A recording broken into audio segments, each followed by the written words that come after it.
You were talking the other day saying, that you don't necessarily believe the earth is flat. You want to stay away from the term flat earther. I embrace it because it's the most offensive term out there. I embrace it for that. Ironically, I embrace it for that reason. Like, I'll call myself a flat earther just because it offends people, and I think that's ridiculous. But if I was just being more precise with my speech, I would just say realm earther or globe denier, or, because there's valleys and mountains, and I don't know what the whole thing is. Like, that's what I say is yeah. Globe denier is the best because we don't know what this is. And flat earth is not a description. It's a description of level and horizontal.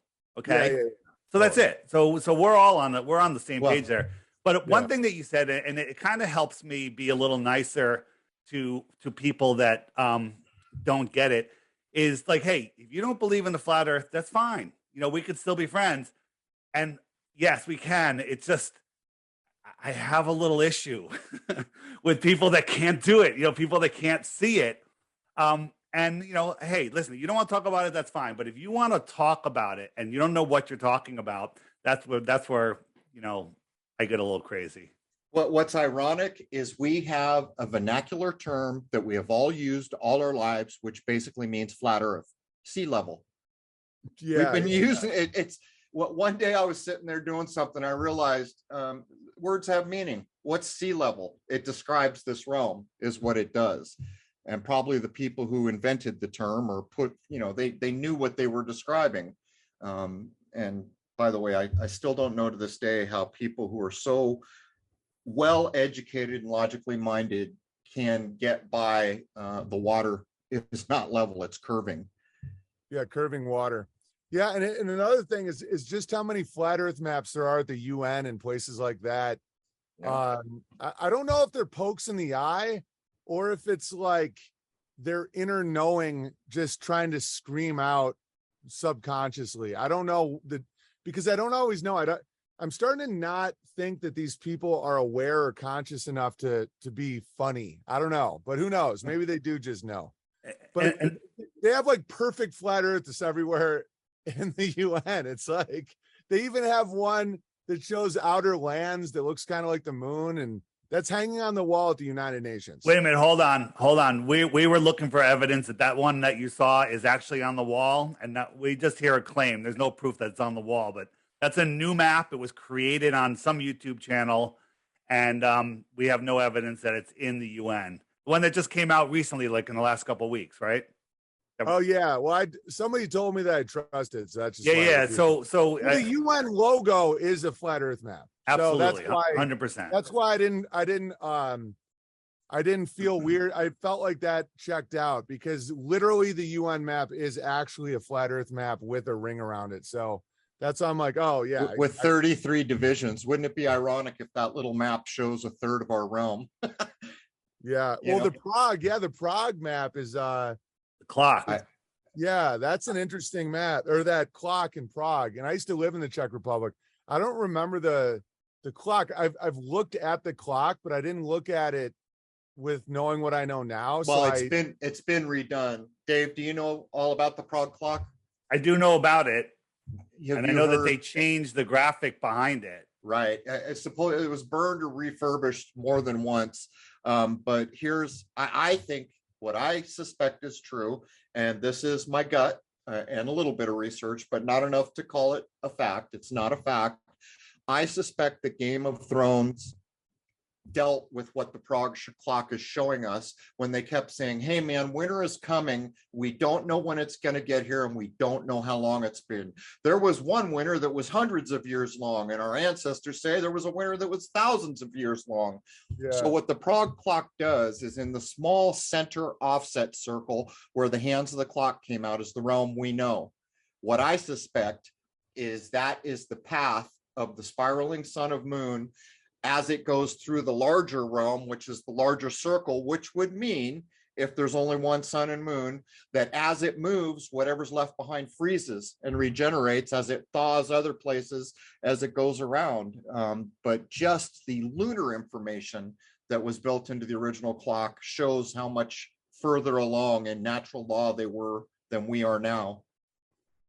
Yeah, I think that's what happens because people talk about the ice age and they'll do the globe and make it just look like ice just, covered the realm and no one knows why, or, blah, blah, blah. I absolutely think that it's a circle of life and sun and moon that just keep moving around, and wherever it is not at is where it freezes, and there's like miles of glacier ice.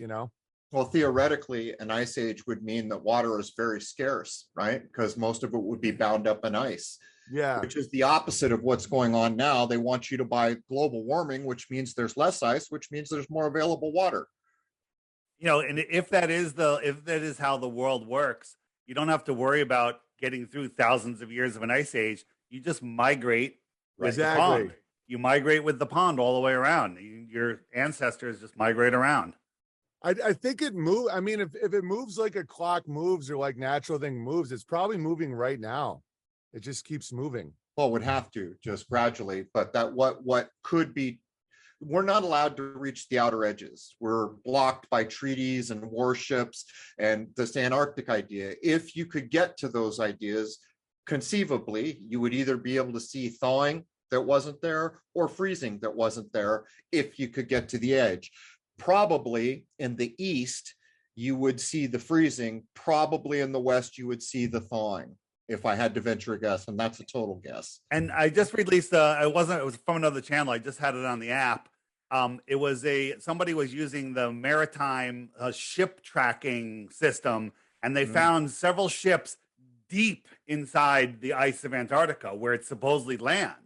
Like, well, why are those ships there? And they had lots of information about it. Like, we don't even know if Antarctica is frozen like they told us. I mean, we know right off of Santiago, Chile, those islands there, Rothschild Island and the rest of them, that's where people go and visit. Well, that's a little island. That's like pulling up to Long Island and going, oh, yeah, I see California. Yeah, totally. It's like you don't see anything. You don't know anything. What do you think's there? What do I think is? Like down past the area that we're allowed to go in Antarctica? My guess, and again, anything beyond the shoreline of Antarctica is pure speculation. I think that there's more lands, more continents. I think that there's more worlds with other suns. That's something that I like to entertain, and I want the right to go explore there. I want the ability to get airships again and go explore there. That's the easiest, simplest way to do it. But they've demonized airships, with the Hindenburg, and NASA's taking control of all the helium. And and they don't allow you to go there for, I don't know, we can't disturb the penguins and the ice. Well, the penguin story has changed. When I was young, the only place you could go for certain penguins was Antarctica, and then they were caught migrating, as they do every year, up on some of the subtropical islands. So they changed the narrative around that. But Fortune was telling me about I'm not going to be able to, is it Challenger? The Challenger expedition. Does that sound right, Dave? Down to that part of the world? Go ahead. Well, he was saying that they claimed it took so many hundreds and hundreds of days to circumnavigate a certain area, which proved that it was well beyond. But we already know there's plenty of accounts of ships. The further south they go, the less the navigation we've been handed works. Ships get lost all the time from having gone too far south and not realizing that your latitude or your longitude lines spread out wider the further south you go. And so they switch over to sextants and things like that. And they say, hey, man, I should have went this many miles, but I'm still not there. But what Fortune was saying is it took, I forget what he said, over 1,000 days, the coastline they went around down there. I think it's the Challenger expedition. Yes, Josh R just said yes. Challenger looks right. People are saying yes. Crow, to your comment about the penguins, they say that these penguins they can travel like up to, I think it's 600 miles or something like that. So if you look at Antarctica to the tip of Santiago, well, that's where the penguins are, and that is within their swimming range. But they're also found in South Africa, and they're also found in New Zealand or in Australia. And if you look at this flat Earth map, those are all within range of the Antarctic islands or Antarctic shoreline. So another logic. Thing, that's how far they go. Well, on a globe map, those South I mean, South Africa and Australia are too far away for the penguins to travel, but they're there. So the real problem becomes is the idea of what's around us. And what I suspect is true is that Antarctica is ice and hard to get into. We know the weather gets worse, and at least in parts of the year, the further south you go, which makes it difficult. But if the Prague clock supposition is correct, then what that means is that the outer rim in any direction should be frozen because the sun is not heating it. Yeah, unless, of course, there's another sun that we're unaware of. You know, years ago, I saw some webcam images of Antarctica, and who knows what we're seeing. But it looked like another sun or another planet, which was in Antarctica. So, you know, maybe these ponds are super close together. And again, we're just spitballing here. We're trying to figure it out. But here's the thing. Whatever layout we're talking about, the flat Earth, multiple ponds, more continents, whatever, that's all scientifically, physically possible versus the impossibleness of being a rock surrounded by water, surrounded by air, adjacent to a void, flying through infinite space. That doesn't work. Scientifically impossible. Well, you see, nature ends at space, right? Because nature abhors a vacuum. Right. Right. I like to collect propaganda because they always make the biggest mistakes ever when it first happens. And this is a Life magazine that someone sent me on August 22nd, 1969. Talk about synchronicity. It came on August 22nd. And I was reading the exact, you know, it's what Neil Armstrong said the month after. The moon had been waiting for us, and then Buzz Aldrin, lunar dust smelled like gunpowder. How could you possibly smell in a vacuum? Michael Collins, I rattled around in my mini cathedral. And one thing that they talked about was when they were playing catch, it was slow and it was like being in molasses, like being underwater. Whereas in a vacuum, like if you're playing baseball in Denver, you can hit more home runs because there's less atmosphere.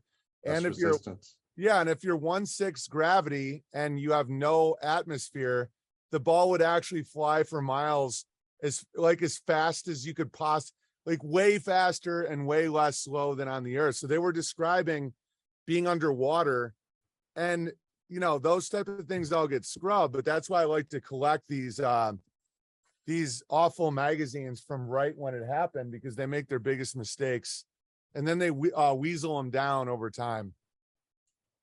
And sell them with a mini skirt. I got to ask you, Dave, how many continents are pictured in that image? I didn't count. I'll guess 33. I was going to say, I found in an old Buddhist scripture long before I was in the public eye, the claim that there was an original Buddhist map and it claimed that there were 33 continents. And if that were true, then it would start to echo with the divisions in the UN map, 33 divisions. Hey, Weiss, Sherlock Bear says, why is it impossible for us to be on a ball flying through space? You want to tackle that one? Yeah, because go. You know, so think about this. You're on a round rock, a lumpy rock, and it's surrounded with flat water. We don't even worry about that. And that's surrounded by air pressure. You can't have air pressure without a barrier adjacent to a vacuum. And the only arguments the globe, occultists have is it's a pressure gradient. It gets thinner and thinner and thinner until there's nothing, which is ridiculous. Okay, you know. In a tank of propane or a tank of oxygen or whatever, it's thicker on the bottom. It's liquid on the bottom, and it gets thinner and thinner and thinner to the top. That pressure is all contained. Okay. So, you know, on a rock adjacent to a vacuum, the gravity holds the air down, which means that I can't drink with a straw because the weak low pressure of my mouth and lungs can pull water and air up and away from Earth. But the Tor 17 vacuum of space, which we can't even recreate here, can't pull the air away because gravity is holding it down. That's retarded. Sorry. Yeah, it's the more you look at it, the more retarded it is. Gravity, just to be clear, gravity is a theory based on a theory that has never been proven. And I made up a law for myself, which is about theories. You can see that if you're interested with the work I've done. And basically what my law that I use for myself to help me think is that a theory that lasts a long time becomes less valuable every day and then tends to be used as propaganda in support of scientism, because a theory should only be in place long enough to either be proven or discarded or found usable in some respect. That's true. Yeah, gravity can't be measured, experimented with. And some people will just immediately say, oh, you're so stupid for not believing in gravity. Don't you know? Aren't you educated? It's like, yeah, they haven't actually applied the scientific method to it at all. It's a theory based on a theory. Actually. Yeah, and it's just based on observations. They're like, well, then I'll throw you out of a plane and then we'll see who fucking believes in gravity. And I'm just trying to accept that there's people that just aren't thinking the way I do, and that's okay. And, you know, when things hit the fan, I will decide if I'm going to give them goat milk. You can have an express line for flat earthers for your goat milk, right? They get to cut the line. Yeah, just anybody that didn't just call me stupid for pointing out obvious shit. Those are the people that are going to be at the back of the goat milk line. Hey, greatest of all time milk. When they make fun of flat earthers for not believing in gravity, gravity is a theory. You know, the high priest of scientism, Neil deGrasse Tyson, says he doesn't know what it is. And they have to make up 96% of it, saying it's dark matter, dark energy, right? And they say that the electrostatic force is 10 to the 20th power, which is a number that doesn't even exist. It's like so many times stronger than gravity. So let's pretend gravity is real. I drop something, okay? Right? It goes down because of buoyancy and density, but the thing that's telling me it's down, is it the weak force of gravity, or is it the proven stronger force of electrostatics, right? I mean, yeah. And we can prove these things. You know, with you know, MIT came out with an airplane that is just doesn't have any moving parts. It just uses electrostatics. Now, is this thing defying gravity, or is it just using the electrostatic force, which is way stronger than gravity? Claiming that gravity made Neil's microphone drop to the ground is complete and total delusional. Well, I mean, I used to be in the religion of science without realizing it, because I didn't know it was a religion. Did you know that I had a physics? You should go back and re-listen to this stuff. It was called Surely You're Joking, and it was a physics podcast at Caltech with you know, nuclear physicist PhDs, and I interviewed the guy who did the quote unquote Mars lander and all this stuff, and I had the biggest epiphany. And I believed all these guys. I interviewed Kip Thorne and all these guys that are getting Nobel Prizes for gravitational wave theory and all this.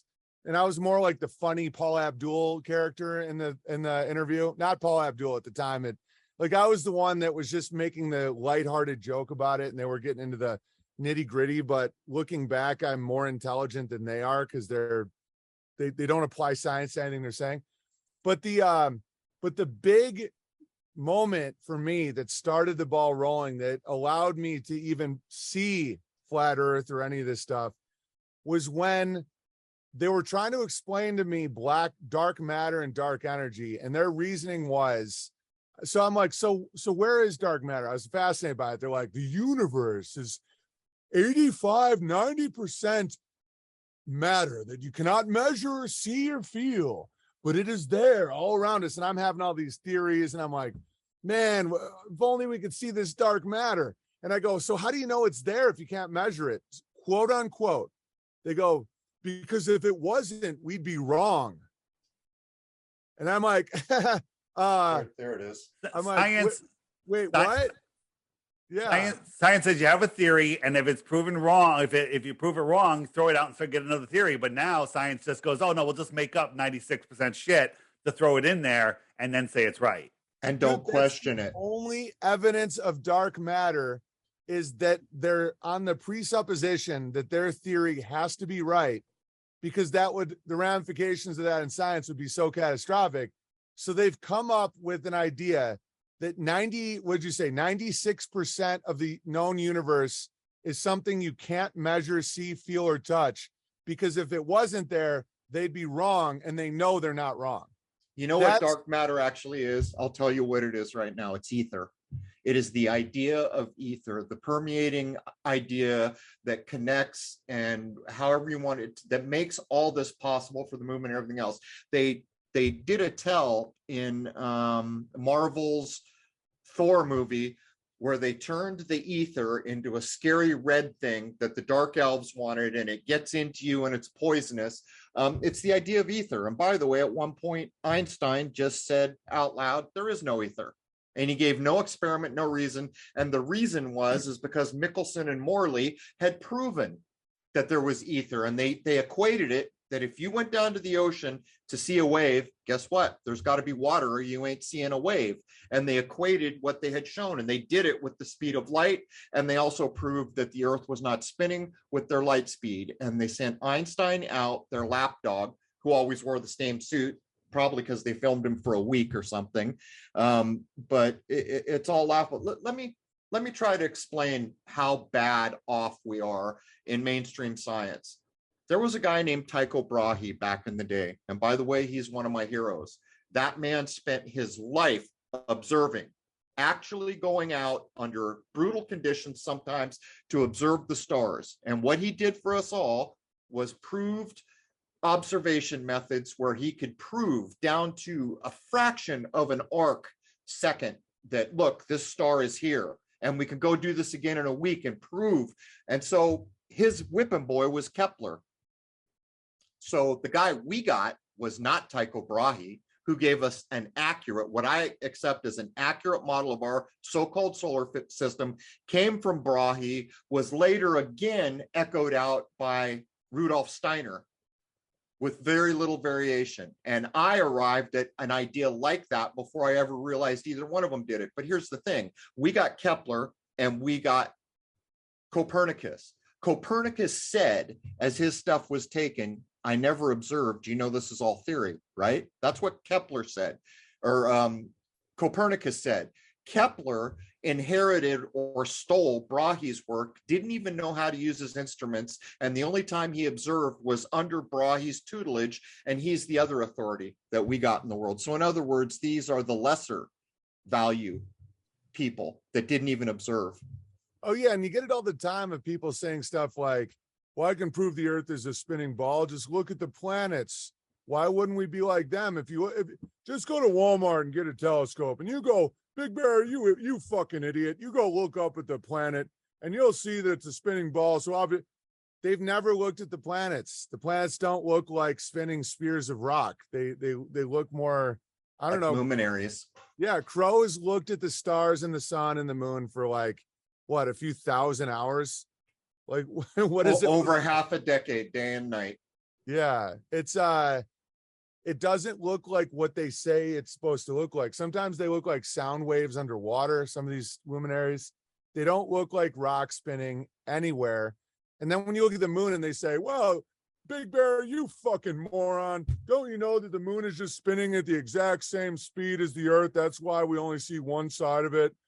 Oh, go back to school. You half a brain, blah, blah. The amount of abuse and the moon is not spinning. No, it's no. The amount of abuse and personal attacks, people feel completely comfortable laying at somebody that doesn't believe something that's absolutely stupid is mind-blowing. And I'm not looking for kid gloves or victim consciousness, but it's just something that people should think about, that me and Crow and Weiss and people like that are actually accurate. I'm sure there's things that we're a little wrong about or we're speculating or whatever, but what we're talking about is accurate. And look at how people treat people that talk that way. And you know what? I got to a point where I'm like, I don't want to go to your fucking Thanksgiving anymore. I don't care what you think of me. And those people are all now popping pills and sitting in their little apartment waiting for the Agenda 21 angels to take them away. And that's what they get. It's like, and it didn't come out of nowhere. Like, there's no victims, only volunteers. Like, they have been abusive to people and condescending and mean-spirited. And, you know, I'm to the point where I'm like, fuck them. Is that supposed to be Mars, David? That's Mars. It might be a little out of focus, but it's definitely not, you know, a dusty, dirty ball. So if Mars was what they told us, right? And we've seen the pictures from the rover, which are nonsense. It's a desert. It's a non-reflective desert. Now, if you're on Mars, you're farther away from the sun. So our sun from Mars is smaller than our sun. You have to imagine that that smaller sun is lighting up Mars. That non-reflective surface is reflecting that light back to Earth. And we see it as bright as stars in the sky. No, Nonsense. we see it with Pluto. Yeah. So let me tackle what you're showing there. You're actually, it's providing that is Mars, which the color is right. I thought it might be Antares, the heart of the scorpion, but Mars is slightly out of focus. And I filmed this way on purpose to show the cymatic energy pattern emanating. That is not a rock, but here's the strange thing about Mars. If you want to accept the mainstream, they're going to tell you it's 93 million miles or whatever they'll tell you. I don't know how far Mars is. It's not nearly as far as supposedly 500 million miles of Jupiter. Any given day of the week when Jupiter is high off the horizon, I can get a perfect focus or damn near perfect, depending on the seeing. I can see the red dot. I can see the little so-called moons. But with Mars, which is a hell of a lot closer, according to them, you can almost never get a good focus. So how can that be? This thing that is much closer to me by their measuring, you can never quite get that beautiful focus. Now, I do have pictures. Now, here's another thing. What you're showing there, David, there is a guy down in South America who filmed Jupiter night after night after night. And it's not that detail, but it shows similar gaseous activity. But again, if you take it slightly out of focus, you will see that there is a cymatic energy pattern that almost exactly resembles something underwater, just to be clear. And Cucumber just asked for, you can super chat questions at entropystream.live/app/Owen Benjamin Comedy. And Cod, hit me with any relevant super chats or questions. Thank you. Let me, you know what, I'll send you guys a link. I'll show you my old Mars footage, which is one of the best focuses that I was ever able to get. While you're pulling that up, you know, the people that get so triggered that don't know their own model, because if they knew it as well as we knew it, the heliocentric model, they would be flat earthers. They'd be anti-globers because the model's so stupid. But they call us science deniers when we're the ones that are using science, right? They tell us Polaris is 433 light years away, right? If you compared it to the sun size, at a light week away, you could not see it. Scientifically impossible to see it, excluding the brightness issue, just the angular size. And that's a light week, 433 light years. The difference of that is unfathomable. And it's ridiculous to consider that your eyes can see something that far away in the first place. Right. And light doesn't travel forever. All right. Gain its brightness. It spreads out. Here it is. And it gets thin. You sharing Let me screen? send this to, no, I'm going to send it to you Send guys. it to Weiss, because Weiss is better at tech stuff than me. I don't. There you go. It's in the chat. All right. Now, what you're going to see here is guaranteed. I cross my heart and swear to God, this is authentic footage of Mars shot by me, and I'll talk you through what's there. Want me to just share the screen? If you could put up the video, however you want to do it. Oh, is it better if you share it? Because I'm not sure how you're sharing it on your screen. I'll figure this out. How do I? Is there a chat? If you go on the bottom of the Zoom panel that says share screen, and then select the window that you opened that up in. Hello, all. Welcome. Okay, so you want me to turn the volume off it? Sure. Okay, let me add this right now, and then we will just keep on. This is how you know things. You go out and you use your God-given abilities to observe. That's the only way we can know things for sure. All right, I'm hitting play right now. Mars, the moon, and a special thank you to UFO Planet. All right, but you have to hit share screen on Zoom. Share screen on Zoom. Down the bottom in the middle where all the icons are. Screen. Share screen. App, whiteboard, mute, stop video, security, participants, chat, share screen. Got it. Okay, so let's share the screen. I'm just gonna click this and then select the window. Wow, I'm really learning a lot today. So look at that. Okay, so what you're going to do is just click forward a little bit on the timeline, and we're not going to look at the end of this. It's an ode to a place where, when I shot this, I was still questioning whether aliens exist. This is just there. There's Mars right there. Was that the moon there? That's the moon shot through my telescope. Okay. And actually go down and make the video resolution 720 or 1080 on YouTube. HD. See where it says HD? Now click that. 720. No, 1080. Yeah, that's you fine. had it. It was on 1080. Okay, so click up till you see the little dot that's Mars in the timeline. All right, so we'll go to here. Right there. Yep. So this is typically how you see Mars on any given night when the seeing isn't beautiful and perfect, but what you notice is there's a little reddish hue on top and a little bluish hue on the bottom. Now now you see the little white, that is the so-called polar cap. Science will tell you that's the polar cap, but you can also see a dark region. But here's the problem. If I compared Jupiter or Saturn on any given night, it would make this focus and this resolution look like crap. Mars is an odd duck. But wait a minute, Crow, maybe your scope isn't as good as Copernicus's was, because he saw incredible detail with his hand-polished glass telescope. Well, it's hard to know exactly what he was using, but my point being, okay, so there is, I believe we're still on Mars. That is without any eyepiece. That's just the resolution of my scope with a camera on it. And what I'm showing you here is I'm not tracking. See how the planet is moving in the sky? That's because my scope is not tracking it. My scope is pointed in one direction. You are looking at the movement of that luminary. Click forward a little bit, Owen. I don't know if there's anything more here. All right, let's go forward. Nope, that's it. You can dump it.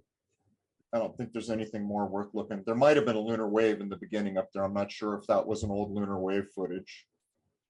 Let's unshare the screen. We're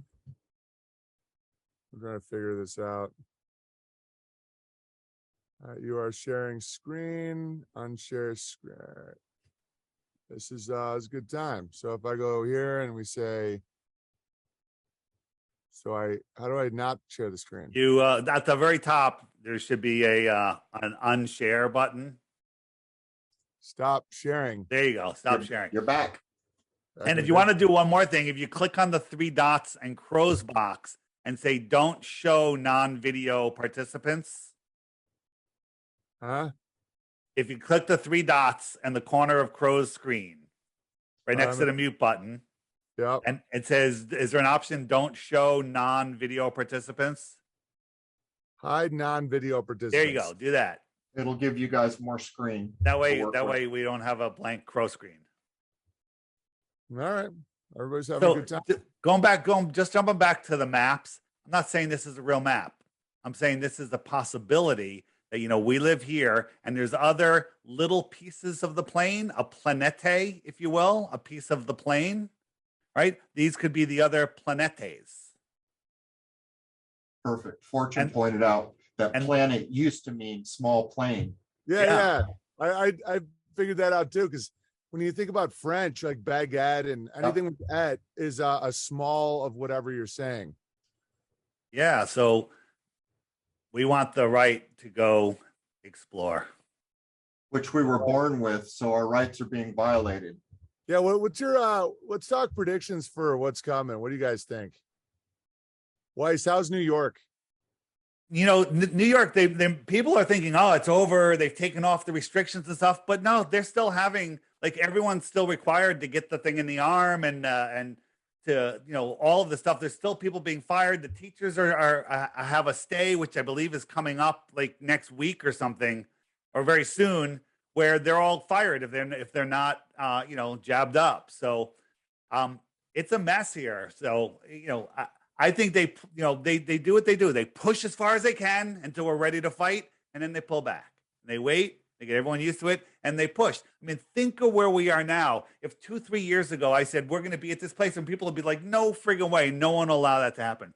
Push, hold, wait. Push, hold, wait. Right? And that's what they're doing. So prediction, I think that nothing is set in stone. And if people like you keep doing what you're doing, and people keep waking up, and people keep, what I say is, unplugging from the heliocentric matrix, right? Unplug from the system of government, then they just dissolve. We just need enough people to say no, not even violently, just like, no, I'm out. Look what you're doing. Look what, what many of us are doing. And if we do that, that makes a difference. So, people that say, oh, there's so much crap going on in the world, why are you focusing on flat earth? Because everything winds back to where your feet are planted. If you don't know where your feet are planted, you can be manipulated. You could be pushed and spun around in space, and you could be turned around, and you could be lied to about anything. That's why I think this is the most important topic of our time. Yeah, and I think it's important also because it's a brainwashing tactic of giving over your free will to an authority, because people can say whatever they want. It does not look like you're on a spinning ball. There's no evidence with your eyes or hands or ears or anything that you're on a spinning ball. So to accept that worldview means that you're putting another entity above yourself when it comes to discernment. And once you do that, then they got you. And so that's why it is important. I wouldn't have been ostracized and called insane and stupid and crazy by people that I don't even respect anymore. But it's like, if it wasn't for the fact it's important, because if you look out and you're like, this does not look like a spinning ball, and then some asshole in a bow tie with a needle in his hand says, no, we're on a spinning ball, and you say, okay, you're smarter than me, I will give you authority over me. That's a brainwashing tactic. It's so preposterous to think that you're on a spinning ball, that it would be the equivalent of if you're like with a woman and you come home and you have lipstick all over your neck and you still have a condom on your dick, and you're like, and you're like, oh no, I didn't cheat on you. And she'd be like, okay. Like if she gave up all her discernment, where it's like, you could come home with a receipt to a whorehouse in your pocket, and you're like, oh no, that's a new restaurant. And she calls and it's like a whorehouse. And you're like, the numbers must have changed. And she's like, okay, that's literally how fucked up NASA is. That's not even exaggeration. It's like, oh yeah, we didn't go to the moon. We destroyed the technology because we had to tape over the videotapes, and we're going every 4 years, but we never do. And Elon Musk is going to the Mars, and just shut up, And so if someone takes that deal, then it is a form of mental slavery. And here's the craziest thing is, if you're still like into the globe and all that, it doesn't even matter if it's a globe or not. You have a right to decide. Like, you don't have to put your authority into people that are actively trying to kill and sterilize you. At this point, you at least should have some reprehension for science, like some modicum of like, you sure? They just told you to inject graphene into a little kid's arm for cold and flu season. Like, if at this point you're not willing to pull back some authority, you're going to have a rough ride. And so that's why it matters. And so when people are like, you fucking idiot, like, the abuse is crazy how people, because they say that I can be hard on people, or I can fun of people and all that. Not on the level that the average person thinks they can do to anybody who calls himself a flat earther. It's nuts, and it's not deserved. And I find it, if you really think about how abusive people are, it's nuts. But they're only going to bite themselves in the ass because they're giving away authority to depopulationists. It's crazy. There's what I call anti-flat earthers out there. These are the people that, whether they're paid or not, or just possessed, who knows, that are out there literally fighting for our enslavement, fighting for, just to protect their globe. Then there's other people that are just brainwashed from birth. I was brainwashed from birth. You were brainwashed from birth. And those are people that just haven't had the courage to go look, and that have allowed other people like the anti-flat earthers to divert them. I have allowed Google results when searching flat earth to divert their attention. Nor are they brave enough to go against something that is unacceptable. In other words, they would rather go with what they know the mainstream will accept than fight for something that might be true. Yeah, and they're Absolutely. only screwing themselves. Denmark Bear just said, who's a doctor in Denmark, just said 2 heart attacks in 2 days in my shop. Oh, Like people are dropping dead right now. let me, you asked for a prediction. I'm going to look in what I do in life. I have now, and I know Owen has this too. I've met people that I never would have met in my walk of life. The train wreck has already happened. In my view, we're waiting for the body count. It's going to happen in slow motion. Very soon, you're going to see digital currency come.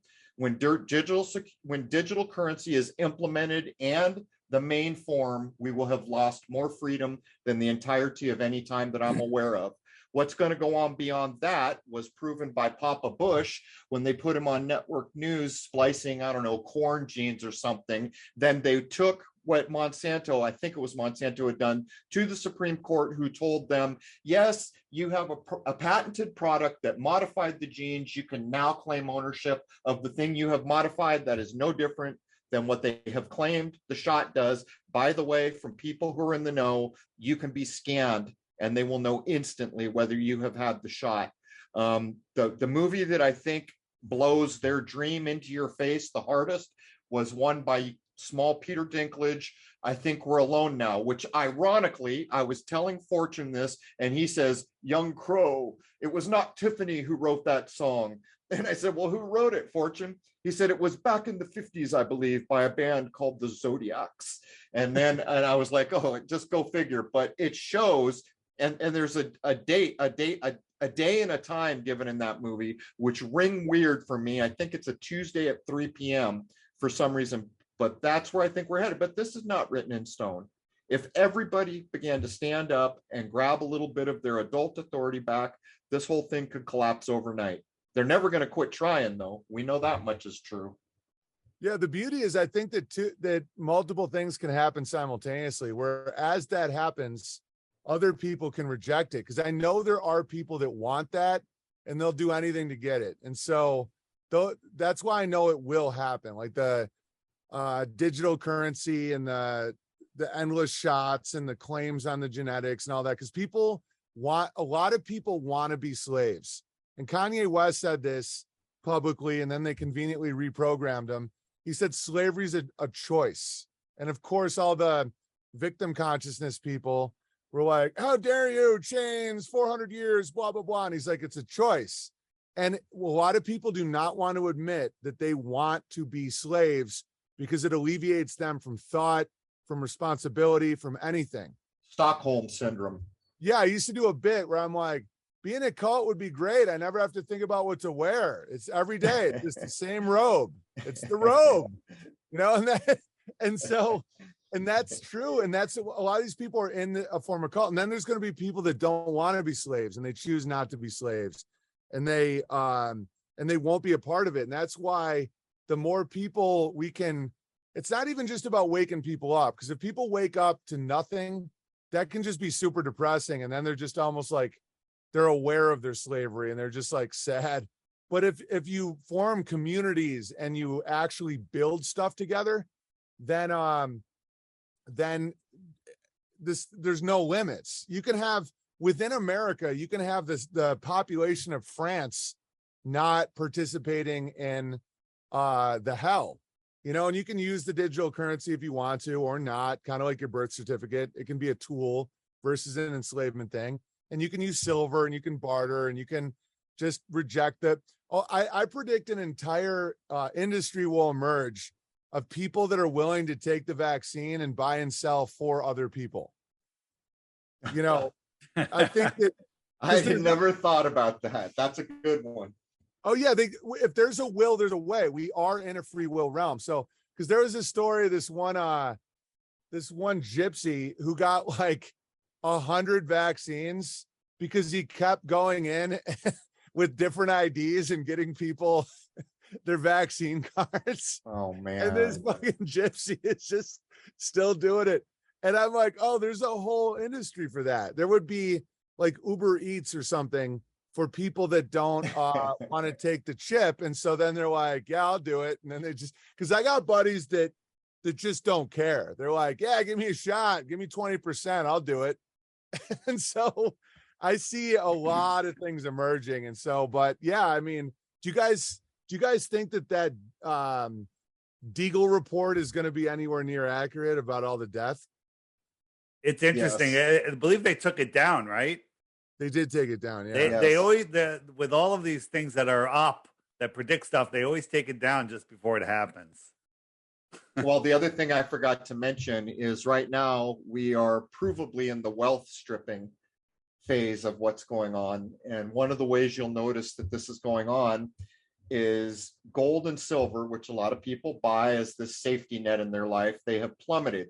What they're doing is they're wealth stripping everybody everywhere. And so when you get broke, you have to sell your gold and silver back, which is at an all-time low.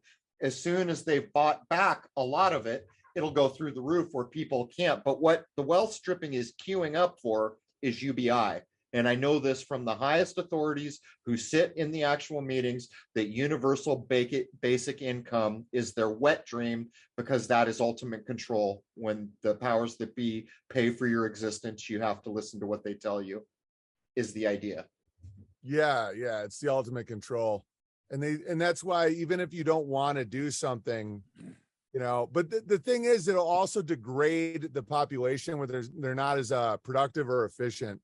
Because the most productive people, they do it because they love it or they want to. You can, you know, the most productive slaves are the free range slaves that don't know they're slaves. So once people are like under the yoke of UBI, where it's like, I don't want to wave a rainbow flag today, but damn it, I need my bread. Like, that won't be effective. Like, it'll work for a little while. That's why a lot of prophecy is that, you know, it's like 3.5 years of that, and then it'll collapse. But because it's like, you're not going to get, like, the best warriors are the ones that are like fighting for their families at home and freedom. To like threaten someone by turning their chip off or not getting food, I just think they get really alcoholic and drug addicted and depressed and not very effective. You know, Owen, you were a huge step for me. You know, I grew up in Fairfield County, you know, college, corporate America, started my own company, and I had everything that we're supposed to do, the American dream. I was doing it all, and something is telling me to pull away from this. And I was talking to you, and you're like, just do it. Just leave. It'll work out. And, you know, one thing that Flat Earth did for me was it brought me to the creator. Okay. And I tell everybody, your journey with the creator, that's your own personal journey. Because you can't be a flat earther and not know there's a creator. You can be a globe earther, believe there's a creator, or not, or be on the fence. But, you know, it's the greatest thing that ever happened to me. I mean, I left everything behind, all materialism, everything. I just well too. Some people that leave everything, they're like, I left my job at Denny's. You left your own business where you were doing making some really good money. Yeah. So which for Jews is really hard to leave. So that's actually like, I did the same thing. In 2008, I left corporate. On an older note, I grew up on a street with a guy who I'm still friends with, who is a Jewish janitor, just so you know. Really? Yes, but he's a little slow. He's on the spectrum. He's like on the spectrum, a little heavily on the spectrum. And how dare you call me accurately a free range slave? We got some questions here. So we got a quick question for all three. Can flight times and distances be measured on a flat Earth map? I'm on the journey myself, and I just really want to figure it out. I've sent Weiss a video about it. Thanks. Yeah. So let me go with that. On the app, frequently asked questions button, hit Southern flights and watch those videos. But here's the thing. If you're in an airplane, how fast are you going? You're going as fast as they tell you. At altitude, you have nothing to base it on, right? So if a plane flies at 500 miles an hour, you got two planes. One of them's going 5,000 miles, and the other one's going 10,000 miles. But the one that's going 10,000 miles is flying at 1,000 miles an hour, and the other one's flying at 500 miles an hour. They're both going to get to their destination at the same time, right? So also, like the flight from Santiago to Australia, they fly at like 45,000 feet, and there's winds up there that are going like 200 100+ mile an hour tailwinds, right? They're also in special planes that have layers of heat resistant paint on them. Why do they have that? Sounds like they might be going a little faster than they tell us, right? So add those two things together. Yeah, all of it makes perfect sense. Makes perfect sense. So there's a whole bunch of videos there. Well, the fact they don't fly over the South Pole was a big wake up thing for me, because there's so many flights that would be a lot closer and a lot easier if they just flew over Antarctica, just like there's, I don't know, 10,000 flights over the North Pole every day. And the answer as to why they didn't do that was they didn't want to disturb the penguins. And that I found so insane that people believed it, but it's because they don't want to go against their authority. Because guys, it is a little scary at first. Like if you guys are on this journey, like when you start being an authority in your own life and you're like, well, I get to figure out what I believe is true. It's overwhelming at first, but it gets very cool. And it's, you live a healthier life, in my opinion. Look at this image here. On a globe, Australia and Santiago are actually closer together than they are on this flattened map. And so if they just flew across that same latitude, that would be the shortest trip. But instead, they go all the way up and all the way down. And if they want to go to Western Australia, they go all the way up, all the way over to China, right? And down. But if you look at that on a flat Earth, it's literally a straight line. Yeah. Right? But now there are some flights that I believe that are flying out here, and they're catching those tailwinds and they're flying at faster speeds. So again, until you can verify where you are and how fast you're going, that's no place to look up into the sky where you can't measure to prove the shape of the Earth. And another thing, someone mentioned earlier in chat, Jay Widener's been talking shit, saying he's challenged me to a debate. Untrue. I've also accepted him. And he goes, not until you can prove, you say that nobody lives at the South Pole. It's not what I say. There are people that believe they're working at the South Pole. But if you just go on the flat Earth map, and you go out to here and say, oh, you're at the South Pole, how will you ever know where the hell you are? Not until somebody goes from Santiago across the South Pole and magically shows up over in New Zealand or in Australia. Yeah, that's never happened either. Never happened. So there's a few things that can get laid down. See, when I first put out the video, Flat Earth erupted, and then everyone's emailing me, is it true, Crow? I don't freaking know. I shot a lunar wave. How the hell can I know? And everyone's asking. So what I finally did is I worked out methods that I could prove it to myself. First thing I did is I took a hella long throw lens and my camera out, and I shot over 10 miles on a lake and instantly discovered within a second that I could see too far, knowing that the curvature was wrong. Then I began to seriously look into it. Now I'm going to tell you two things. The first is the work of Samuel Robotham, who took 25 lighthouses. And the thing, I grew up on the water. When the government certifies the distance you can see a lighthouse, that is a fact. The reason it's a fact is because people will die if they know the seeing is good. They can't see the lighthouse, or they have to know how many miles, or that ship could go down at sea. So what he did was he took the government certified distances for lighthouse and he proved you could see too far. The government sends a guy to debunk Robotham, and he honestly goes in thinking Robotham's a crank, and he thinks he did his math wrong. The first thing he discovers, and he announces there's absolutely nothing wrong with the math. The second thing is a response, because it's all he could come up with. And he said, Robotham clearly cherry-picked the lighthouses. You have been told the truth in that statement, because if there is one damn lighthouse that you can see too far, the curvature model doesn't work. He found 25.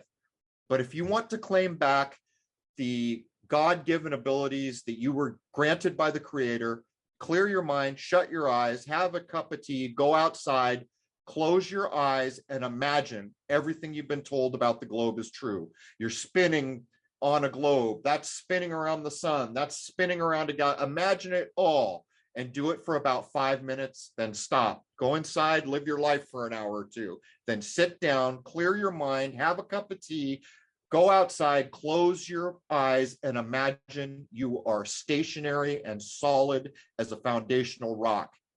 And if you have done what I did, your life will change from that moment. Will be the first time in your life you have ever made a decision about life from a stationary position, because you've been on the spin cycle.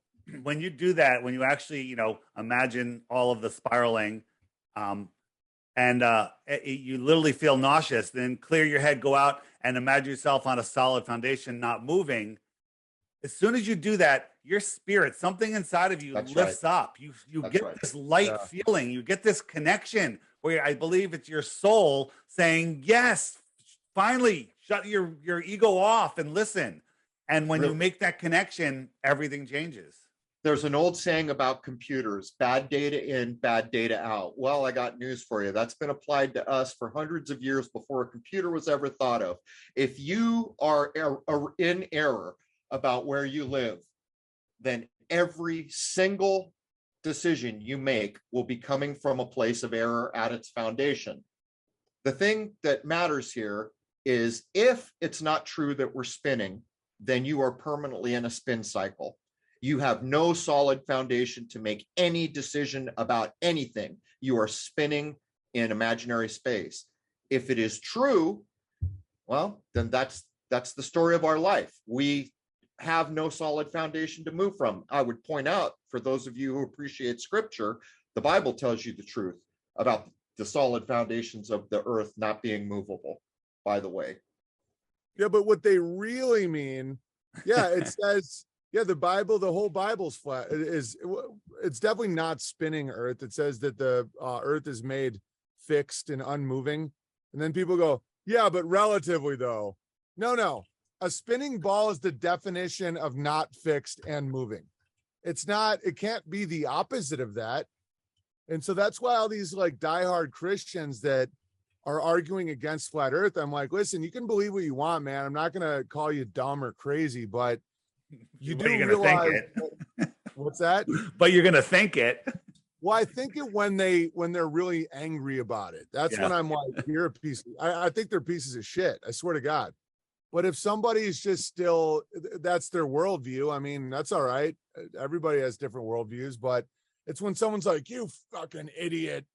I'm like, dude, read the Bible. It says fixed, not moving. Well, but not relatively though, that's only from where you're standing. No. If God made a spinning ball in a vacuum, it wouldn't say fixed and not moving. How could Jesus be brought up and shown all the nations of the world on a ball? Did he have like a 20,000 mile curvy cartoonish telescope to look at Australia? Like, that's retarded. It's just all so stupid. That's all right. There's a lot of things in the Bible, people, and plus you got to realize how many times the Bible's been translated. Every time you come out of one language to another, you will bump into concepts that can't be translated directly, and sometimes words that can't be translated directly. As an example, the word Mazzaroth shows up in the Bible. That's the zodiac, ladles and jelly spoons. Another thing is, can you doubt the sweet influences of the Pleiades? This is right out of Job. Or can you loose the belt of Orion? Well, wait a minute. You're telling me that the Bible recognizes that the Pleiades is giving us sweet influences? Isn't that about like saying astrology is true in a single phrase? That there is something to the energy that comes to us from the sky clock. And this is where we are. We're waking up to finite detail now, and we're claiming back the ability of being an adult to learn without being told. Crow, look at what they mean. But what they mean by Pleiades is give money to Israel for another war that we'll fight in. That's what only if you're talking to Gideon, but he owns the hotel chain. Go ahead, Weiss. The programming in the indoctrination camps is so insane. From in kindergarten, the first worksheet you bring home is the orbits of the planets and the moon and the sun. Right. And then, in college, I took 4 years of astronomy. I laughed at people that said astrology was real. That's pseudoscience. Astronomy is real, measurable, testable, right? Yeah, me too. And it's all complete and total nonsense. It's the polar opposite. Scientism. Yeah. Well, speaking of Ides of Apocalypse, it says, remember Edgar Allan Poe called out bullshit, gravity, and scientismos in 1848. Good for him. Story. He went to war with those guys. It got intense. They tried to get rid of all his novels. Should I lay down the solar system as I currently accepted, as observed by Tycho Brahe all those centuries ago, and then reaffirmed by Rudolf Steiner over 100 years ago? Yes, as long as someone did just request that you say poppycock. As long as you say poppycock, then you can. All right, what I'm about to say is not poppycock in my view, but here it is. I'm going to ask you a question that prefaces what I'm about to lay down, which is information that I currently accept is true. And I say it that way because if I learn something new tomorrow, that baby's getting thrown out with the bathwater. I'll get a new bath and a new baby, and I'll start over. Here it is. If I asked everybody listening, is the earth is it alive? Is this earth alive? Now, for those of you that decide the answer to that is yes, then let me ask you this question. How could you ever look up at the luminaries and not know that those luminaries are consciousness or living in some way? How could you draw the difference between those? Here's what I think is correct. And I admire Tycho Brahe more than I can say. He did what I did at a much higher level long before I'd ever really realized who he was. The first realm of spiritual influence is from the earth to the moon. That is the realm of angels. The second spiritual influence realm is from the moon to what we call Venus. By the way, Venus and Mercury may have been swapped in older manuscripts. Actually, I'm going to say not Venus, I'm going to say Mercury so that I lay it down properly. From the moon to Mercury, which doesn't match what you've been told, is archangels. From Mercury to Venus is the archi. Now, the critically important spiritual realm from Venus to the sun is the powers of the sun, the true provable light of this world that prevents you from living your life in darkness and has provided that life can get along here every single day. It's been here. And by the way, it will rise every morning without fail at the exact second it's supposed to. From the sun to Mars is the spiritual influence realm of the mites. From Mars to Jupiter is the spiritual influence realm called the dominions. Now, beyond that are the ancient ones. From Jupiter to the ancient Saturn is the thrones of Saturn. Beyond that are things like the cherubim and seraphim. Everything I have just described does not have free will and does the bidding of the Creator in a moment's notice, never thinking about it. They ensure that the will of the Creator is instantly implemented. Now, beyond that is the Creator. Within that, surrounded by, penetrated by, made up by, is the Creator in this way of describing it. Now, if we come all the way back down to Earth and we look around, we understand there's elements, right? The old idea of water, fire, earth, wind. Well, there's these things called elementals. They are basically slaves. They do not have any free choice. And what they do is they ensure that nature will proceed according to the will of the Creator. This is why in black magic, you are told, do not F around with elementals. If you use an elemental using magic that in some way that is not altruistic, it will make you wish you were never born. That's why in movies like Sinbad, the black magician starts losing his feet or his arms start rotting off him or turning into a bird because he messed with elementals. For those who want to catch the newer versions of this explanation, go read Rudolf Steiner's Spiritual Hierarchies is in the title. For those who want to know the basis for the solar system that I just laid down, go look up Tycho Brahe. So there's what I can offer. And this views everything as alive and as a spiritual influence and as a luminary or a consciousness or all of the above. Crow, you always talk about how there's nature doesn't lie, and that is the greatest truth. And and look at your life. You're surrounded by truth. You ever go out in your garden and find a lie? You might find a weasel or some bugs or something, but there's no lies. Which by proxy means that Owen has returned more closely to the creation and the Creator, and having done so, and the things that he learns in his portion of the creation have been shown him by the Creator himself, herself, itself. Oh yeah, totally. It's like every day there's a new metaphor, and that's super truthful in nature, and it's unavoidable. And even, my dog Benny right now is like definitely on his last days, and I was crying all morning and stuff, but it's the first time in my life that it's not like unimaginably painful. It's like, I do understand death. I do understand that it's part of the cycle. He lived a great life. I owe a lot of that to the farming life that I lived, that I have a much, much higher acceptance of death now. Whereas, 10 years ago, if Benny were to die, or even if he was old like he is now, I mean, he's 19, it's part of life, but it would have been crazy for me. So attached to this dog, I met my wife walking him, and, it's just, the amount of memories are insane. But death isn't bad. And I know that death isn't bad. Like, I'm like pretty aware that it's painful for those that are still left, but you mourn, and then you just keep crushing.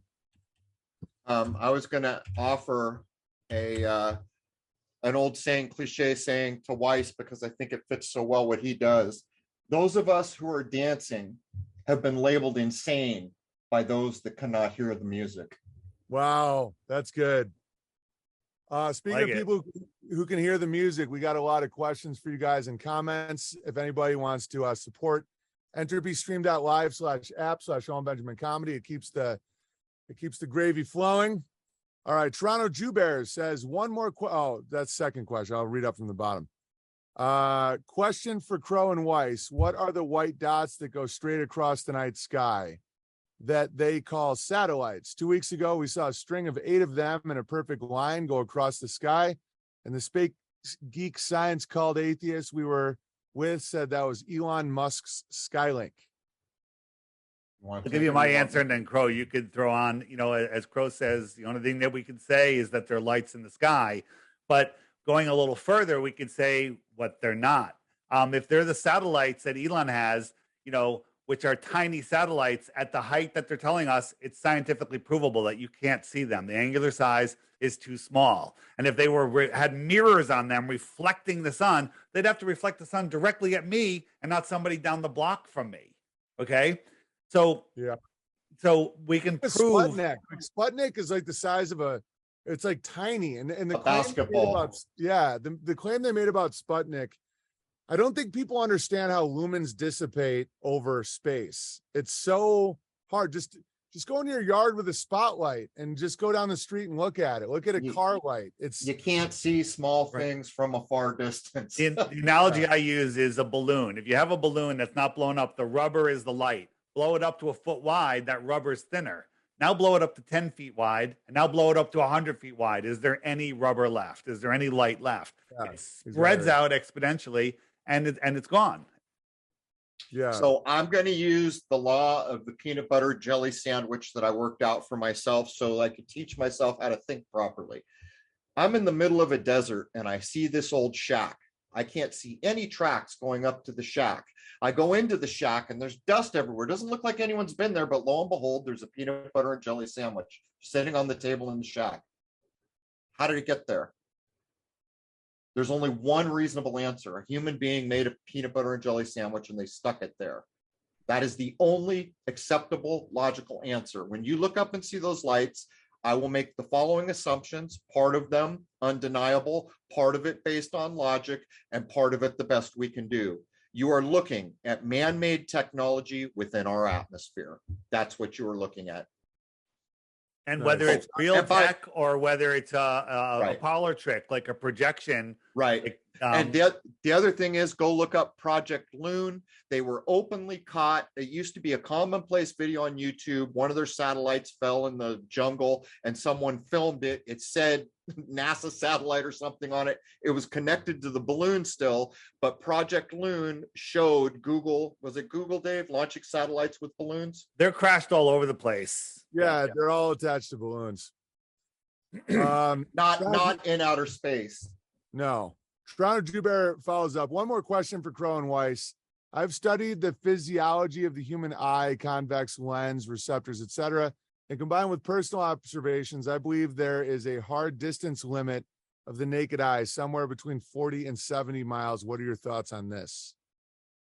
I think what you're thinking about is helpful, and I would urge you to continue using this thinking. There was a point when someone tried to make the point that, hey, man, the reason Mars or anything else up there looks circular to us is because of the lensing of the tool we're using and the lensing in our eye. And I thought, you know what? That is helpful thinking. Whether or not it can be proven, this is the kind of thinking that breaks the boundaries of nonsense. What would you add, David? Well, I'll add this. So we have this light here. This is this the sun setting? Is it the moon? Is it a sphere? Right. And as we look at this light, is it approaching us? Is it getting bigger? But you would say, hey, that's a sphere. It's a sphere. So if we jump forward a little bit and we see what it really is, it's a train and it's not a sphere. Everything turns into a sphere in the distance. That's cool. Love it.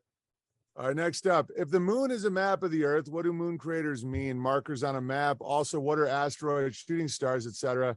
for flat Earth model? We are living in a petri dish with lamps above. Thoughts?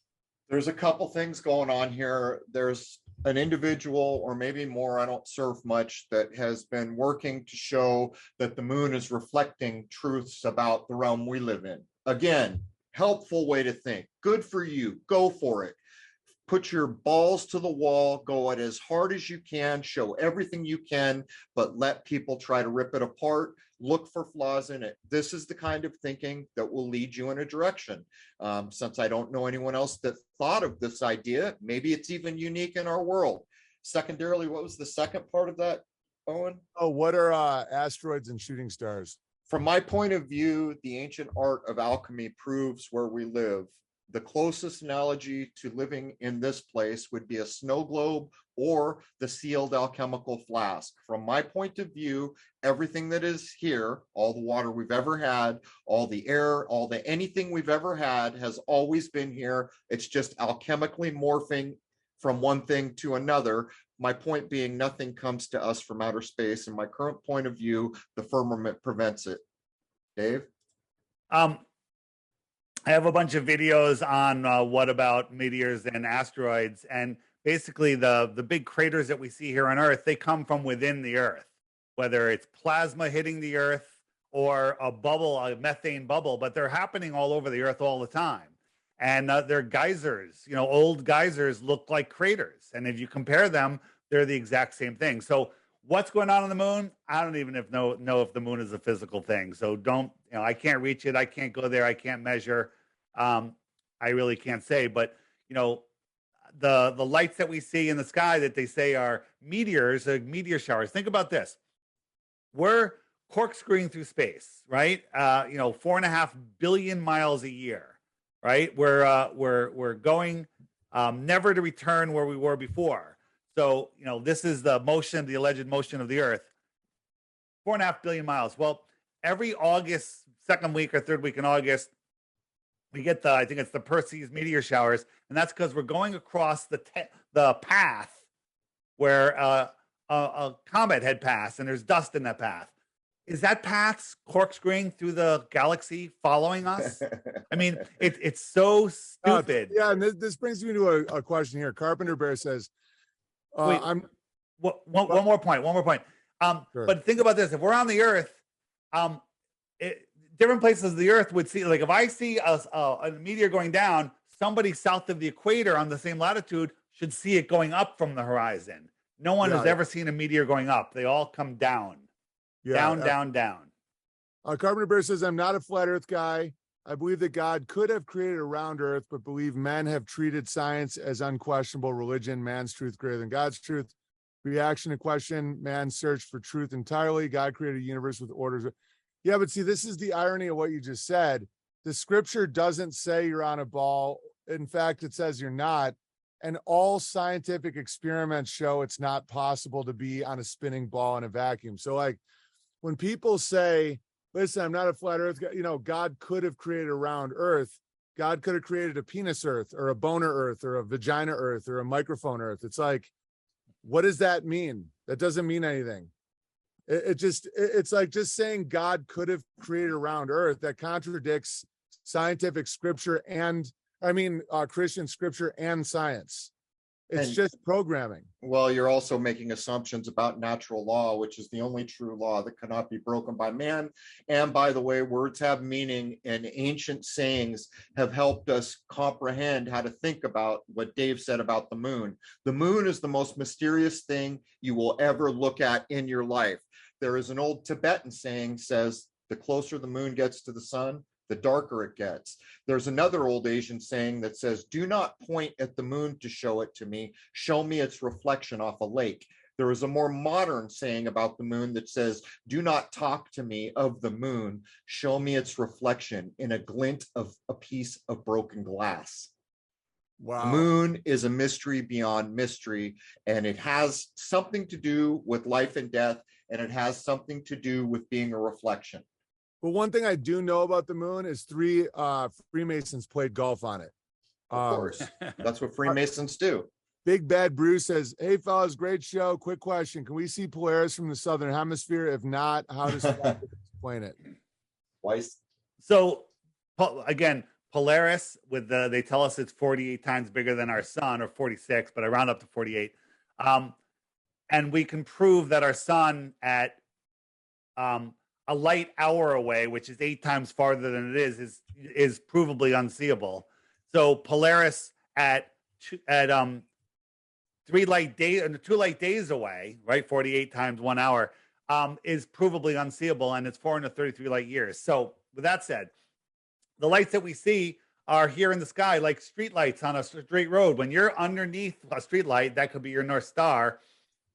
And then if you walk down the road or just look down the road and say, okay, what if I was that far away?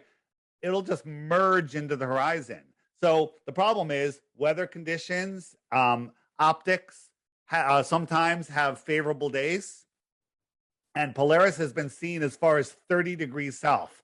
That is tens of miles, I think hundreds of miles of curvature that it would have to see through. It's been seen as far as 30 degrees south. The fact that, Owen, you can't see my house right now doesn't prove that the Earth is a globe. It proves that there's something blocking my house, right? There's something, I can see your house right. I can see your house right now. There's another thing to point out, Dave.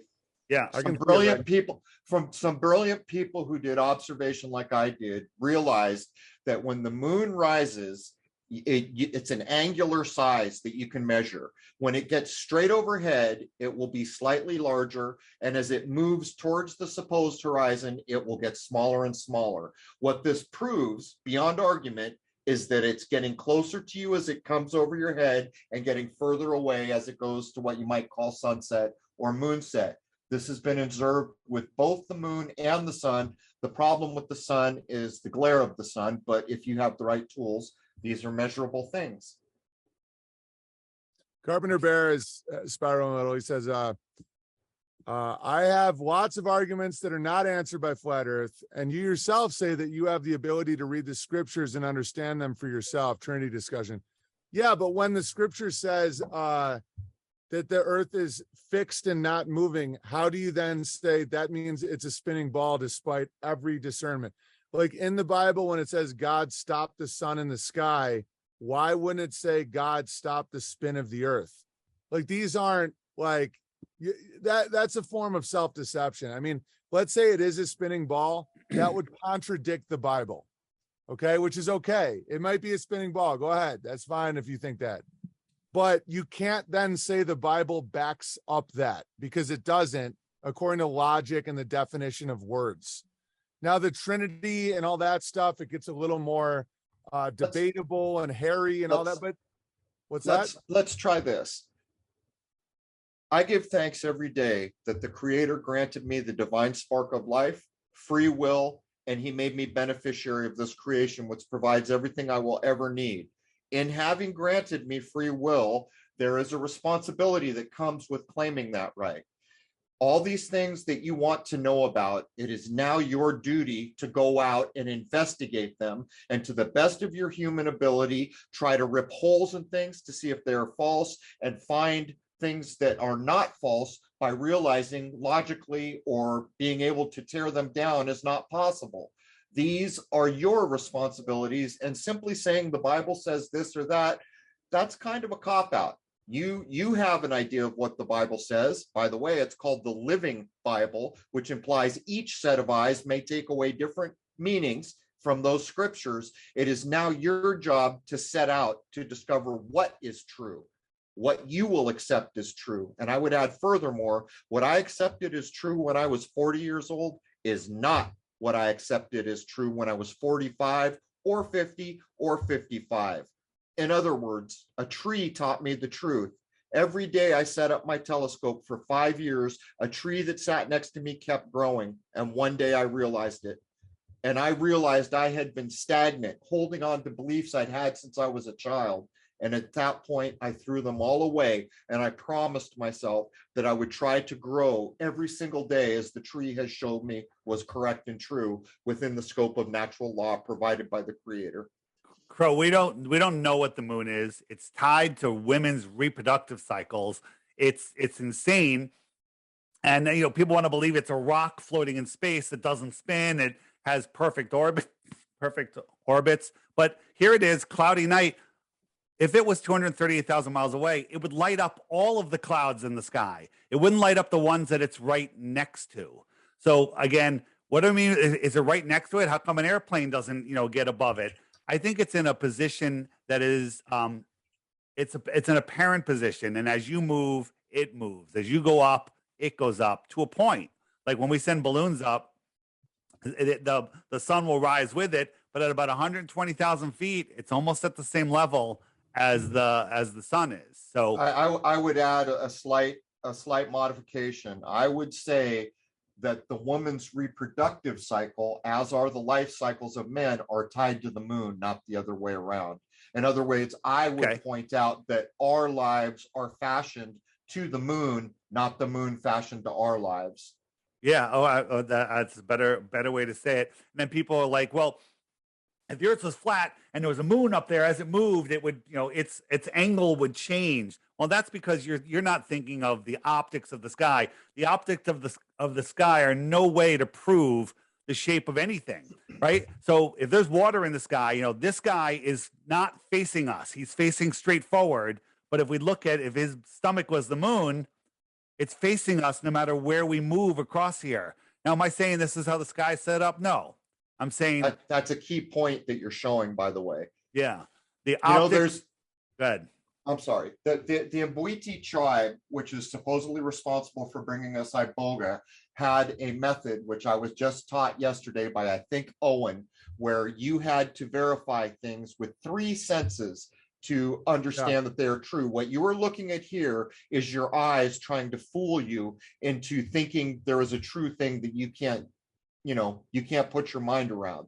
In other words, things are not always as they appear. And there's proof of it in the clip David is showing you. Now let's talk about the moon as a reflection on a lake or a glint in a piece of broken glass. I can't taste it. I can't smell it. I can't feel it. What am I left with? An illusion. And I want to show you one more little demonstration I did. So I believe that the sun and the moon that we see are not physical. The ones that we see, there might be a physical component of them, which is being, for lack of a better word, projected. So I have a light on the other side of my sky sheet here, about 10 feet away, and I have Paige off to the left of me, and I said, Paige, where do you see the sun? And she points, she goes, well, I see it right over here. All right, but I'm over here, I see it here. If I move over to her point of view, she's looking at the sun right there. I could draw a circle on it right there, and I see the sun over here. We're looking at the same thing in 2 different positions. Okay? I think that's partly how our vision works, how we're seeing these celestial objects. Yeah. That's awesome, dude. Yeah, give us some more gravy. Throw some of these videos. Here's another one for you, which I like showing is people say, what about, ships over the horizon? So my question is, if my face was a mountain or a skyline or a boat, can my finger hide my entire face? Well, if my finger was in the foreground, closer to you, I can hide half the skyline, right? Right. So we have no ship out here. we're zooming in, increasing our optical size. And as we increase, oh, look, there's a sailboat, right? Yeah. But as we zoom out, now these waves in the foreground, these little waves are going to hide the entire boat, because the little waves in the foreground are going to hide the boat, just like my finger can hide that boat. I mean, that alone should blow anyone's mind that's into globe Earth, like just that video. Because I've seen that with my own eyes, where you see a ship, because I always thought we're on a globe because you see a ship go over the edge. The fact that we can now zoom in and record it and show that it's not over the edge, that it's an illusion that's done by waves, that should affect people. But the fact it doesn't is they just don't want to deal with it. They don't want the ostracized. They want to be ostracized, called crazy. That right there shows there's no curve. Right. But here's the other thing. You can't always zoom it back in. There could be big waves out there, and those big waves will literally block that smaller ship, right? The ship's here. Well, now the ship is tiny over here, and that wave is hiding the ship, and you can't zoom back in through the wave. But most of the time, in the distance, there's hundreds of waves. Yeah, there's all sorts of things. And then also, and this is what I always show, but just for those bears that haven't seen it, just for those bears that haven't gotten off the ball, you don't see me. You see the light that's bouncing off of me. Well, the lights that I have out here are brighter than the light that's bouncing off of me. That just makes sense. You understand that. The sun is the brightest light in the sky, and out here is Mount Canigou, 175 miles away, and you can't see it because the light that's bouncing off of it can't push through the thickest part of the atmosphere. Now, a glober will say, well, no, you can't see it because the top of that mountain's over a half a mile below the curve, according to globe math. But twice a year, the sun migrates in between the tropics, and twice a year it lines up with Mount Canigou and that viewing place. And when it does, all of a sudden it starts backlighting Mount Canigou. Now, the very top right there should be over a half a mile below the curve if the Earth was a globe. And the only thing the globe occult clowns have is, oh, the sun and the mountain are below the curve, but they're refracting up and stopping magically at eye level. Yeah, they're curving. They're curved. Well, flat is curved. Flat curve. A million light years away, there's no curve. It goes right to your eye, like precision. Yeah. The Lagrange mirage doesn't work that way. It would show the mountains upside down. I've seen it plenty of times on the Great Lakes where there's a ship and there's a mirage. The ship is replicated above the ship upside down. In other words, the smokestacks are touching. One is the ship on the water. The other one is a mirage flipped upside down. Yeah, no, it's just coping mechanisms. Hey, Weiss, do you have that video of zooming into the sun that was setting? Oh yeah. The sun fade out. Let me pull that up. But real quick, I want to just show you this one. Where is it? How come that's not going? We should mention the double sun that I filmed because that's on film. Yeah, that too. This is one where people look out, and this I spliced in a water level here for an experiment. But people would say the flat earthers and globe earthers get this one wrong. They see this ship out here and they go, it's floating in the air. Okay, but this is just an optical illusion. This water here has wind over it and it's causing ripples.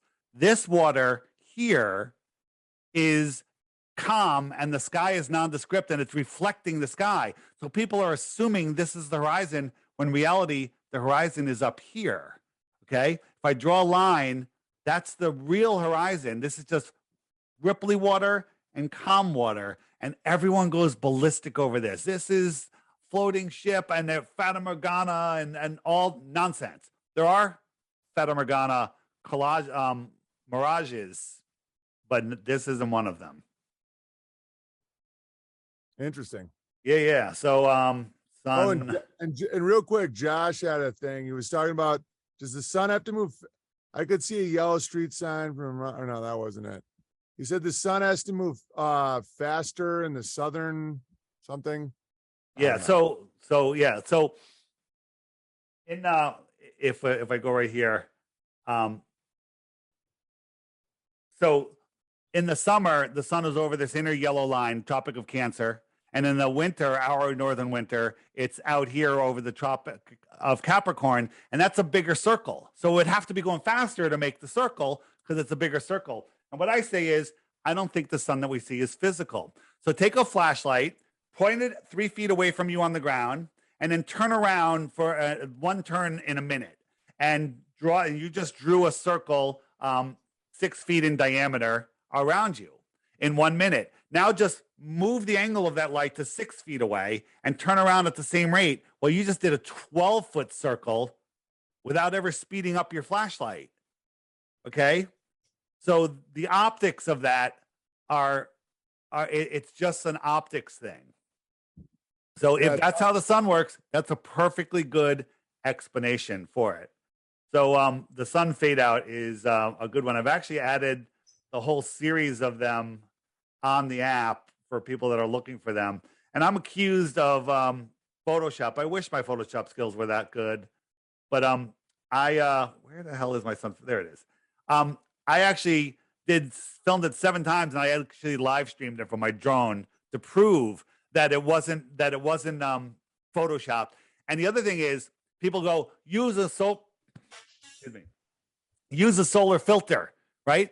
And so one time I put a solar filter on it, and we watched the sun. It went down, down, down, and it just faded out. Landed the drone, took the solar filter off, went back up, and there was the sun again. Use a solar filter is like put blindfolds on so you can't see the most important part of a sunset, which is the actual last minute. Up here, the sun was up, and in 5 minutes time, it went down, down, down. Now, if we were spinning, it would just keep on going, but it didn't. It stopped here. It sat here for 10 minutes. My friends over at the beach down here said the sun already set, and I'm just watching it, and it's just not going down. It should be going down at the same rate as it did from up here. And it just sat here, and it went away, and it took its light with it. Bam, gone. Here it is again. I'll go forward and backwards right over here. It just took its light with it. Yeah, there you go. Just getting further away. But the solar filter knocks down 98 or 99% of the light. And when I did that, the solar filter made it disappear at about this height. It was like gone, couldn't even see it. So down here, and here's the thing, people go, I've watched 1 million sunsets and I've never seen that happen. I was like, oh, did you do it when it was below freezing outside on a super clear day at an elevated altitude with a 4K camera? It's like, no, well, how would I ever have done that? Seeing is observation of the sky clock. Everything depends on the seeing, what's called the seeing. And right. In the dead of winter, when it is miserable out, some of the best seeing is achievable because there's no moisture or heat in the air. Oh, and you've seen my showing you how perspective works. We have a celestial view, an elevated view of the sun moving across its level path. Right here is a city skyline, mountain range, or just the atmospheric deck of opacity. I never go below it. This sun is moving level. Now I have a terrestrial camera at the other end on the counter looking up at this, and this is what it looks like. Okay? And if I showed you this first, I'd say, is this line level? And you'd be like, no, it's sloping down. And then I'd say, this, which is now at my eye level, it appears to be, but it's not.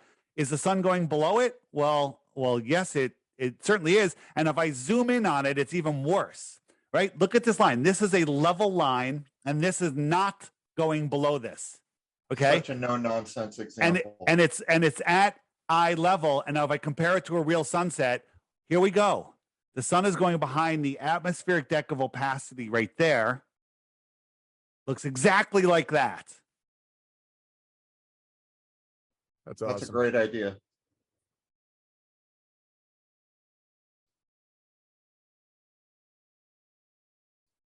That's all it's doing. That's all it's doing. That's so interesting. What do you think the sun is? Great question. Crow? It's maybe an aperture, maybe. When you sun gaze and you get up to a long time of staring into the sun, it almost looks like a tunnel you could go into. But I was going to mention, I filmed a double sun. And at first when I did it, I didn't have confidence in my ability because I'd filmed the moon for thousands of hours and only a couple hundred on the sun.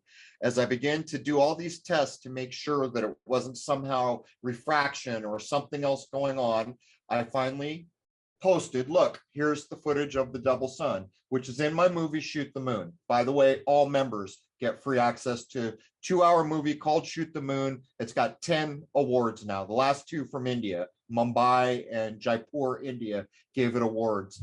So here's the thing. In all the old Masonic woodcuts, if you go look at them, you'll always see the clouds block off whatever's outside of our world, but there's a hole through the clouds with light that comes in to power our sun and our moon.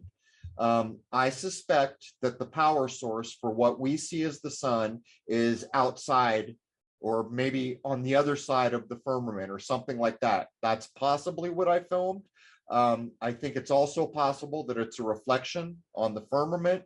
Anyhow, whatever it is not arguable, and it is not lens flare, which is proven. And by the way, other people have replicated what I filmed to Shoot the Moon.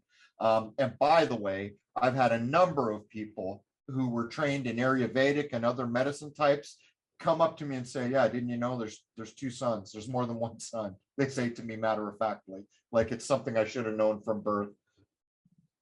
Yeah, that was trippy when I saw that footage of and used and so how'd you show that it wasn't any other thing? You used so I was shooting through a hydrogen alpha solar telescope, and I had a double stack which shows surface detail and prominences really well surface detail. I took a big wrapping paper tube and I put it over the end of the telescope so that like 3 or 4 feet of tube were blocking the possibility of any light refraction. And then what I did is I moved the scope, and it moved like an object that you're looking at should move. And by the way, I found it in the same place multiple days. It was roughly 2 sun widths to the east and 1 sun width up away from the sun we see it with our eyes. By the way, many people have filmed a double sun at sunset. It seems to be as if in certain cycles, this is a thing you can see. And the other thing we noticed is at the time people were filming it naked eye at sunset, chemtrails were blocking the sun almost every day. What do you think it is? The source for our sun, another sun, maybe our realm is bigger than we think. And it's just the cycles where the sun from the other realm is cycling closer. I don't know. I can only guess. Everything I could say is a guess, but I know for a fact that it's there. That's some great gravy to end on. I know you guys have stuff to do today, and I'm going to attend to my little doggy. Any final thoughts, or where can people find you? Go ahead. I want to say, anybody here, I would doubt that many people here with their families are planning on sending their kids to the college system. Do not send them to college. Okay. Take that money, do something good with it, and send them to Crrow University. Okay. Owen, I think you've been binge watched every Crrow episode since we've met.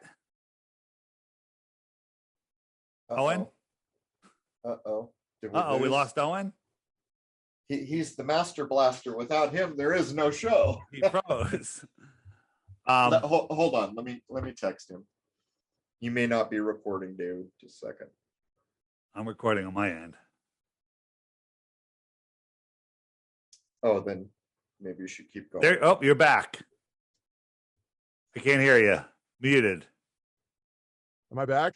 Yeah, now you're back. Am I back? All right. You better say. That was my bad. You better say that all again, David. Yeah, I think they lost it. Dave, sorry about that. Yeah, no, I was saying that, anyone that's sending their kids into the indoctrination camps, especially the, college, is just really hasn't seen what's going on in this world. And I think, I call it Crrow University. If I had a kid right now, I'd say listen to 1 episode every day, 3 old ones and 2 new ones every week, and then take the weekend off. And that's it, 2 hours a day. That kid is going to be more useful in this world than anyone from any college university. Now, if you want to be an electrician, if you want to be a trauma surgeon, yes, get that training. That's good stuff, right? But if you want to go into business or whatever, forget it. Forget all that nonsense. And Owen, you have been binge watched every Crow episode since we've met, right? Yeah, I've listened to every one. Yeah, absolutely. And it's a staple of my week. So that's there. And then where Crow, you can talk more about yourself, but where you can find me is you can get my app. It's called the Stars, Moon, Flat Earth, Sun, and Zodiac Clock app, according to Owen Benjamin. And it'll teach you about flat Earth. You can find it at flatearthdave.com. As a matter of fact, I'm going to say a thing here. I respect these two men. Now, what David has done has been honest without just nonstop. And if you get his app and you are honest with yourself, I would like to hear from you after you've challenged everything that's there to see if what happened to Owen on the air happens to you. And I admire Owen beyond so many other people for the simple fact of community, the community that he has built. When I talk with Fortune, he says the only way is New Jerusalem. And what he's saying there is build community and get ready to take care of yourself. Yeah. As far as dropping out of education, I want to say a thing. I don't tell you what is true. I can't tell you what is true. What I try to do is teach common sense, and above all, to teach respect for all living things, and to hold the creation at the highest protection level and respect that you can. It is the only place we can learn where there is no lie. Now, my work at this point is not anywhere but my private website because of censorship. It's Crrow777radio.com, Crrow777radio.com. I think it's $8 a month now. We do 8 shows a month. That's $1 a show. And by the way, everybody who's a member at any level, and you can cancel anytime you feel like it, gets Shoot the Moon for free. Shoot the Moon is a film that Jason put together covering 2 hours, and it covers everything interesting I ever shot, mostly with a telescope. It's got 10 awards from around the world. And by the way, I call NASA roundly and every space agency a liar. And when we put that movie out, I didn't think anyone was going to pick it up. Lo and behold, the world is ready to consider whether or not NASA's telling the truth. And one more thing, 2 of the greatest apps on Earth besides mine and Owen, your Bertaria app, is bringing people together. This is being used as a dating app now because every single dot on here, it's a true friend finder because every single person on here is of the like thinking, right? And that's the biggest, like when you go out into a crowd of people, how many of them can be a really good friend? All of these blue dots can be good friends. Maybe 1 or 2 of them not, but or something more, right? And so it's growing exponentially, and it's getting better and better. But also, I have included in here, if you go to the shopping cart, not the shopping cart, to the homeschooling part of it, I have your app right here. It's just like things that you need if you're going to homeschool your kids. You need some community, you need some skills. It's all found here. I got Crow on here. I got other researchers on here. Benny Wills, he's giving, if you have a hard time talking to people, Benny teaches you how to have interpersonal skills, not being the conspiracy theorists that we are, or the conspiracy researchers we are. Can I give a closing idea, Owen? Here's a closing idea. People would say, why do they lie? Why do we have to question why? Well, here's the thing. Your mind creates this reality. All our minds together conglomerated help shape what happens in this place.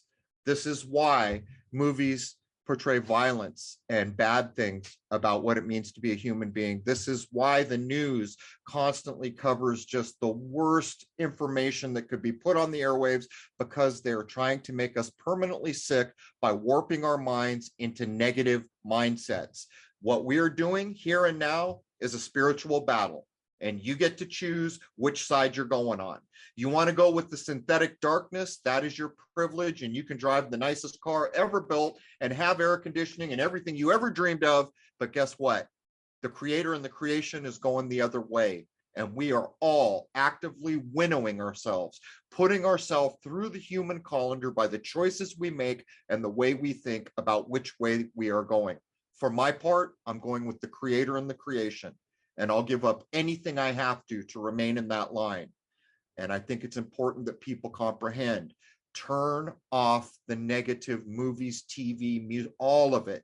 It is making you sick. And that's what I would add.